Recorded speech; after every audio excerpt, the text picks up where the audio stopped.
It's on the ground just to the west of the airport. Multiple vortex tornado on the ground. 10 years ago today, we saw the final tornado outbreak of May 2013. And it was bad. Field meteorologist Michael Armstrong is live with us now. Michael, this was a storm chaser's worst nightmare. It was a nightmare, 2.6 miles wide of nightmare. It was the widest tornado on record. The El Reno tornado of May 31st, 2013 was unprecedented. It was unforgettable. It was amazing.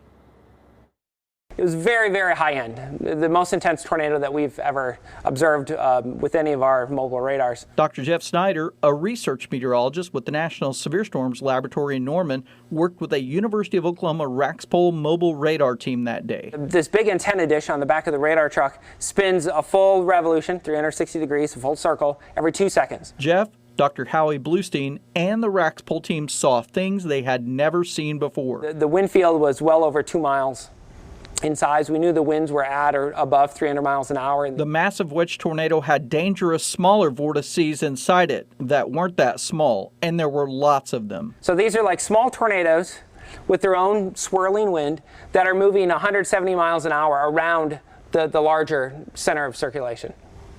If we didn't have a rapid scan radar, you wouldn't be able to see that. The Raxpol team tracked an astonishing 24 of those smaller tornadoes in just 2 minutes, while the main tornado cut a 39-minute horseshoe-shaped path just south of El Reno. Our own Chris Lee was on the other side of the tornado. It's normally the best place to be, but not this time. I remember turning around, and we made the turn to the east, and it should have been out the driver's window, but it wasn't.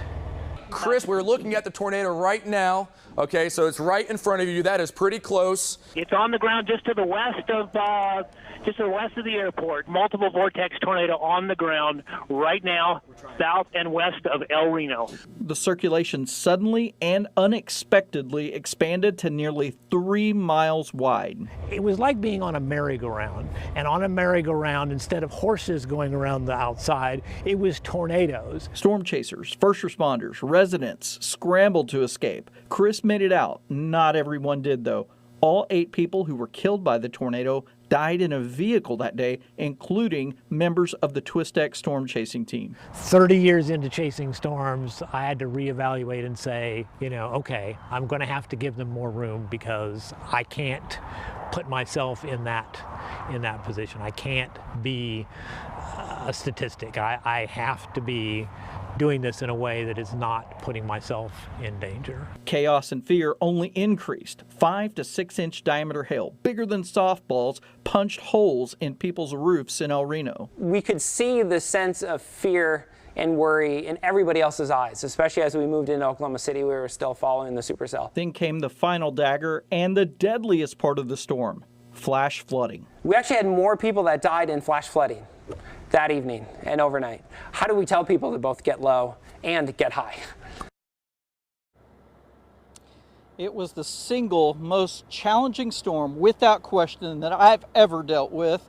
And 2 big important takeaways came from it. 1, do not ever seek shelter in a concrete drainage ditch, or any drainage ditch for that matter, especially when you got heavy rain with a supercell like that. And number 2, don't try to flee in a vehicle whenever the storm is in a metro area and you've waited until the last minute.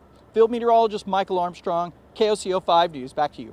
You know, Michael, thinking about that day, it was just such a chaotic day. You take that day in itself, Michael, and then you add up what we were seeing days prior to that, and really, when you think about Oklahoma, Michael, it feels like the panic factor was at an all-time high.